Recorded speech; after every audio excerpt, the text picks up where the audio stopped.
एक भक्त ने पूछा, बाबा मैं सब कुछ सही से करती हूँ, रोज पूजा पाठ करती हूँ, फिर भी घर में बरकत नहीं है, धन नहीं टिकता, सदस्य बीमार रहते हैं।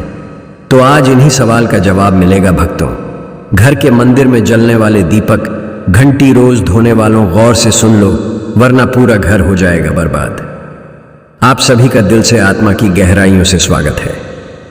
दोस्तों, जीवन में चाहे कितनी भी मुश्किलें क्यों ना आए, एक चीज कभी मत भूलिए, पूजा मंदिर में रखी घंटी, देवी देवताओं की मूर्तियां और जलते दीपक के साथ कुछ गलतियां ऐसी होती हैं जो अगर हो गई तो किस्मत का पहिया उल्टा घूमने लगता है। ऐसा दुर्भाग्य आता है कि संभलना भी नामुमकिन हो जाता है। घर में बरकत रुक जाती है, खुशियां सूख जाती हैं और गरीबी ऐसे कदम जमा लेती है कि चाहकर भी हटती नहीं। भक्तों, हो सकता है आप भी अनजाने में वही गलतियां कर रहे हो, इसलिए पैसा पास टिकता नहीं, घर में अशांति रहती है और सफलता बस दूर से हाथ हिलाती है।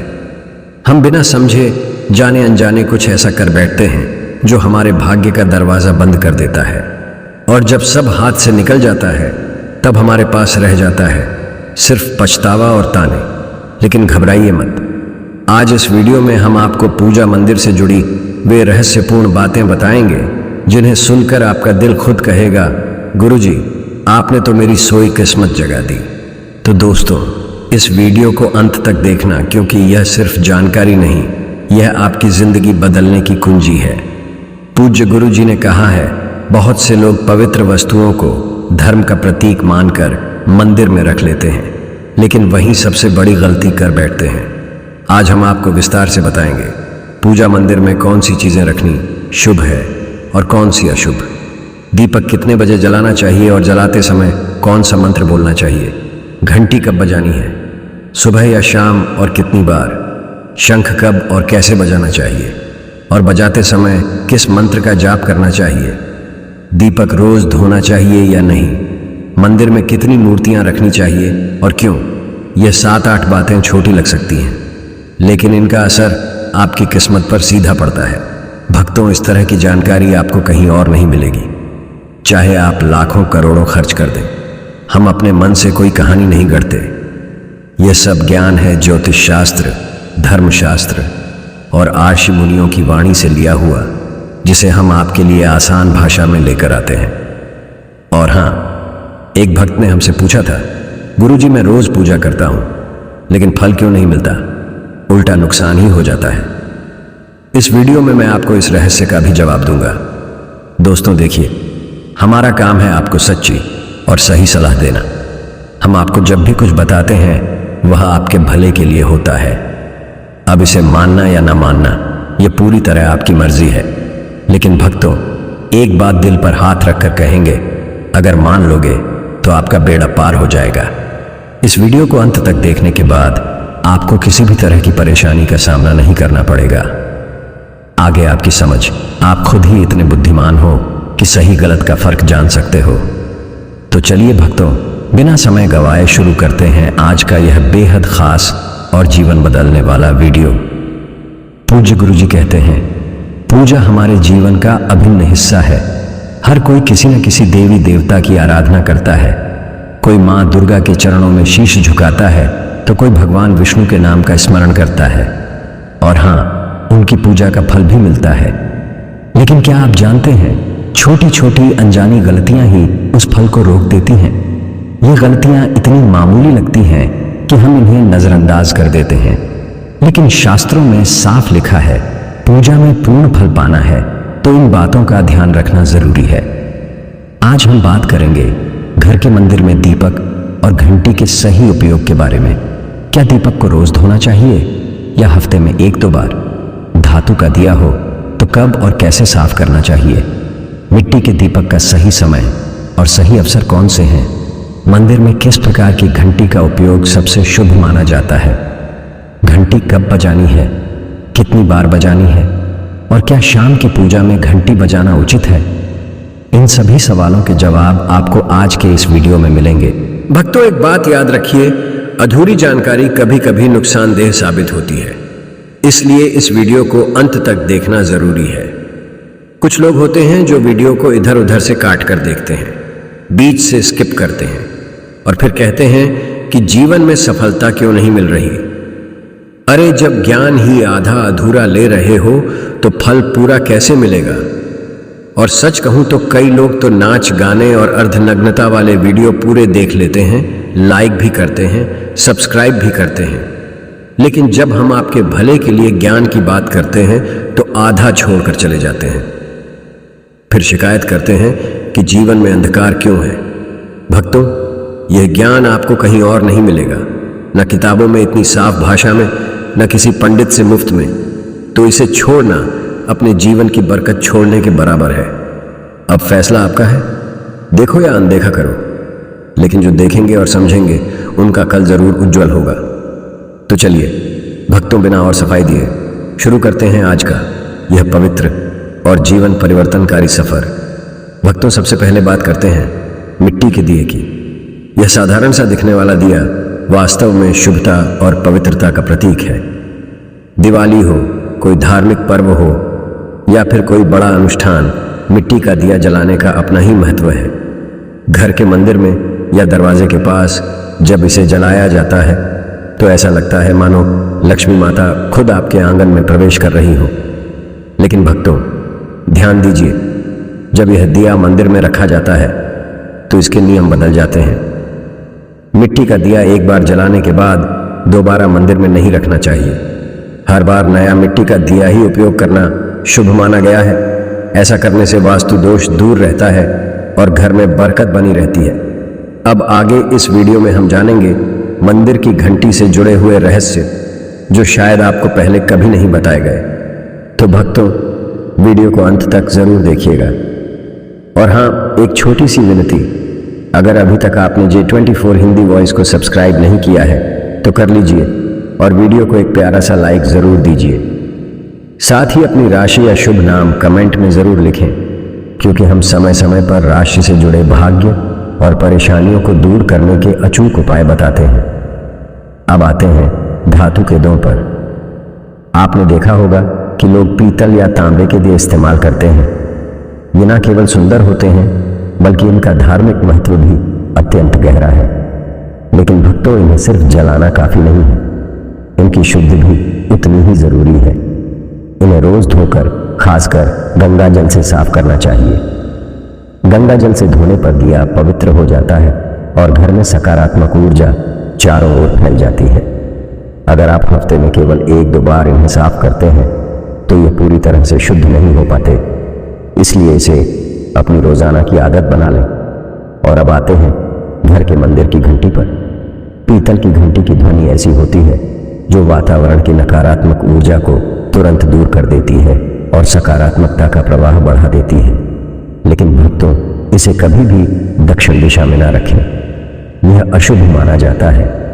घंटी को हमेशा पूजा स्थल के पास या मंदिर के प्रवेश द्वार पर रखें। सबसे शुभ घंटी वह होती है जिस पर गरुड़ की नक्काशी हो। इसे गरुड़ घंटी कहते हैं और इसे अत्यंत पवित्र व फलदायक माना गया है। अब सवाल आता है, घंटी कितनी बार बजानी चाहिए? भोग लगाते समय घंटी को 5 बार बजाएं। ऐसा करने से भगवान भोग को जल्दी स्वीकार करते हैं। पूजा के दौरान घंटी को जोर जोर से या लगातार नहीं बजाना चाहिए, सिर्फ 3 बार बजाना ही उचित है। घंटी को हमेशा दाहिने हाथ से बजाएं और इसका मुख पूजा स्थल की ओर होना चाहिए। याद रखिए, घंटी को सुबह की पूजा में ही बजाना शुभ माना गया है। शाम की पूजा में घंटी बजाने से बचना चाहिए, क्योंकि शास्त्रों में इसे उचित नहीं माना गया है। इन नियमों का पालन करने से आपका पूजा पाठ कई गुना अधिक फलदायक और प्रभावी हो जाएगा। भक्तों, यह बातें छोटी लग सकती हैं, लेकिन इनका असर आपकी किस्मत पर गहरा पड़ता है।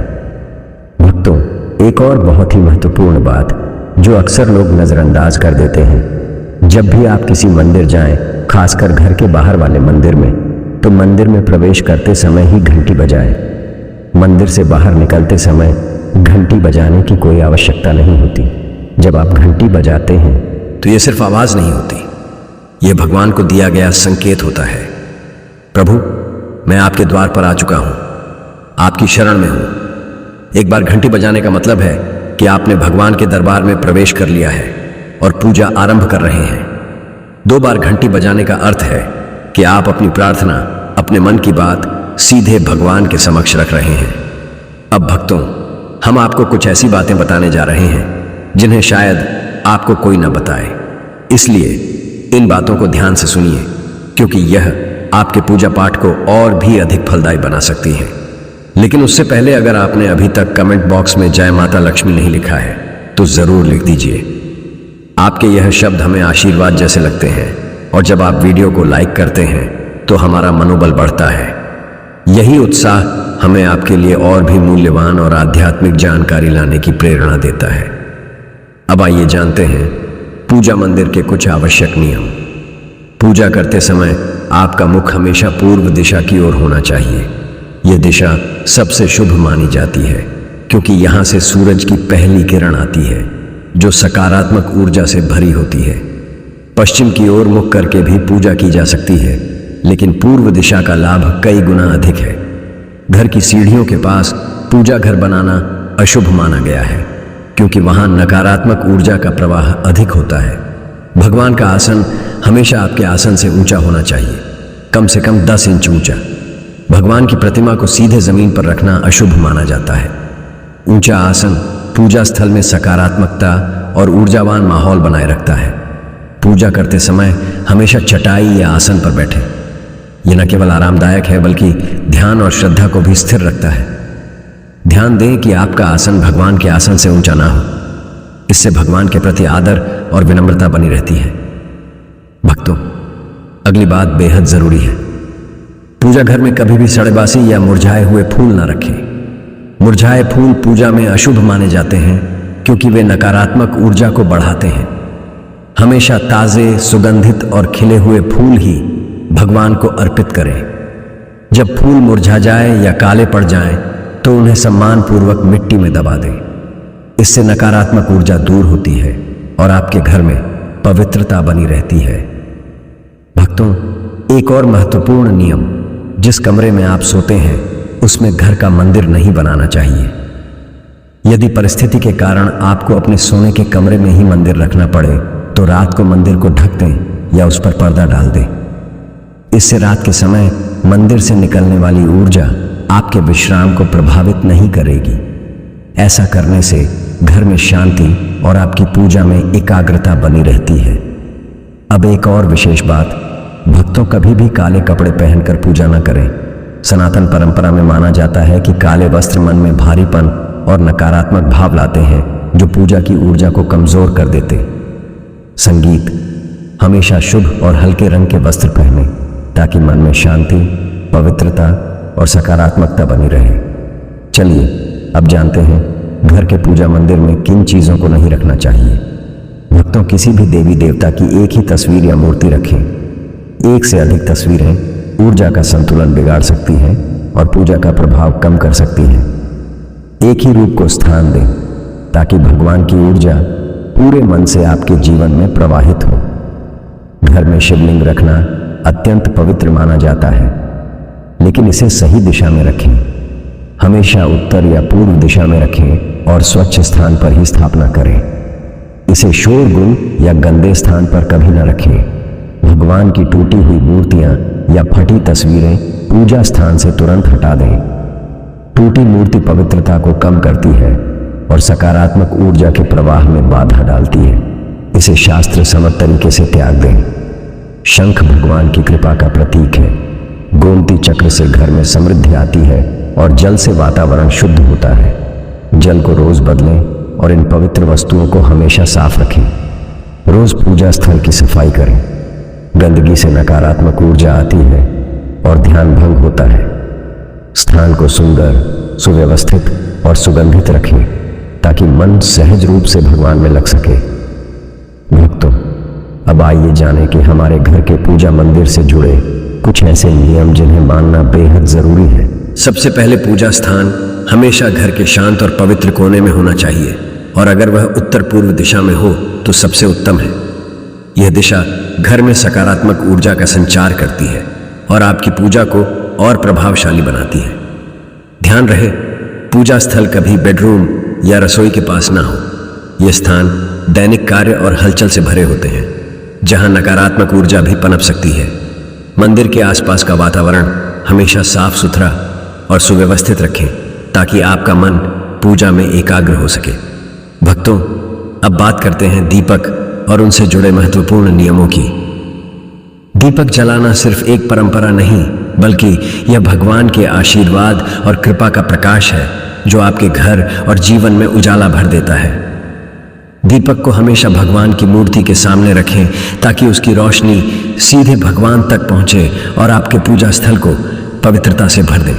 याद रहे, टूटा हुआ दीपक कभी न जलाएं और पूजा के समय एक साथ 2 दीपक, खासकर तेल और घी के भी न जलाएं, क्योंकि दोनों की ऊर्जा अलग होती है और गलत तरीके से जलाने से पूजा की शक्ति कम हो सकती है। वास्तु के अनुसार घी का दीपक बाईं ओर और तेल का दीपक दाईं ओर रखना शुभ होता है, लेकिन ध्यान रहे, दीपक कभी भी पश्चिम दिशा में न रखें। दीपक के लिए उत्तर या पूर्व दिशा सबसे अच्छी मानी जाती है। साथ ही बत्ती का मुंह भी हमेशा इन दिशाओं की ओर होना चाहिए ताकि सकारात्मक ऊर्जा का प्रवाह और अधिक बढ़ सके। घी के दीपक में रुई की बत्ती और तेल के दीपक में लाल मौली की बत्ती का प्रयोग करें। रुई की बत्ती से प्रकाश स्थिर और शुद्ध होता है, जबकि लाल मौली वाली बत्ती से वातावरण में शुभ ऊर्जा का संचार होता है। नवरात्रि या विशेष अवसरों पर मां दुर्गा और मां लक्ष्मी के सामने गोल बत्ती का दीपक न जलाएं, क्योंकि इसे अशुभ माना जाता है। और एक नियम और याद रखें, घी का दीपक जलाने के तुरंत बाद तेल का दीपक न जलाएं। इनके बीच थोड़ा अंतर रखें ताकि वातावरण में संतुलन और पवित्रता बनी रहे। इन छोटे छोटे नियमों का पालन न सिर्फ आपके घर में शांति और समृद्धि बनाए रखेगा, बल्कि आपकी पूजा को भी अधिक फलदायी बना देगा। भक्तों, अब छठवीं बात ध्यान से सुनिए। दीपक हमेशा उसी समय जलाना चाहिए जब भगवान जाग रहे हों, जैसे सुबह के शांत और पवित्र समय में जब पहली किरणें धरती को छूती हैं, उस समय पूजा करते हुए दीपक जलाएं। फिर शाम को आरती के समय जब दिन की थकान ढल रही हो और वातावरण शांत हो रहा हो, उस समय का दीपक वातावरण को और भी पवित्र कर देता है। यह दोनों समय सिर्फ पूजा के लिए ही नहीं, बल्कि ध्यान और आत्मिक ऊर्जा को महसूस करने के लिए भी सर्वश्रेष्ठ होते हैं। इन पलों में दीपक जलाने से घर में सकारात्मक ऊर्जा का प्रवाह बढ़ता है और आपका मन भी निर्मल होता है। 7वीं बात, भक्तों, दीपक जलाना केवल धार्मिक नियम नहीं है, वास्तुशास्त्र और ज्योतिष शास्त्र में भी इसका गहरा महत्व बताया गया है। दीपक जलाने से न केवल घर में सकारात्मक ऊर्जा का संचार होता है, बल्कि यह हमारे जीवन के साथ चक्रों को संतुलित करता है। यह नकारात्मकता को दूर करके वातावरण को शुद्ध करता है और आपके मन को शांति प्रदान करता है। दीपक की हल्की स्थिर लो, मानो भगवान का आशीर्वाद आपके जीवन को रोशन कर रही हो। इसीलिए भक्तों, जब भी आप दीपक जलाएं, ऊपर बताए गए सभी नियमों का पालन जरूर करें। यही नियम आपके जीवन में भगवान की कृपा को स्थायी बनाएंगे और घर में सकारात्मकता का प्रवाह निरंतर बनाए रखेंगे। प्रिय भक्तों, अगर आपको यह ज्ञान और अनुभव अच्छा लगा हो तो कमेंट में जरूर बताएं। अगर आप माता लक्ष्मी के सच्चे भक्त हैं, उनका प्रेम, आशीर्वाद और सदा आपके घर में वास चाहते हैं, तो इस वीडियो को दिल से लाइक करें, हमारे चैनल को सब्सक्राइब करें और कमेंट में जय लक्ष्मी माता जरूर लिखें। याद रखें, यह बातें जनरुचि को ध्यान में रखते हुए साझा की गई हैं। ज्योतिष और धर्म के उपाय अपनी आस्था और विश्वास के साथ अपनाएं। हमारा उद्देश्य आपको सही दिशा और बेहतर सलाह देना है, कोई दावा करना नहीं। दोस्तों, अगर यह वीडियो आपको पसंद आया हो तो इसे ज़रूर लाइक और सब्सक्राइब करें। धन्यवाद और माता लक्ष्मी की कृपा सदा आप पर बनी रहे।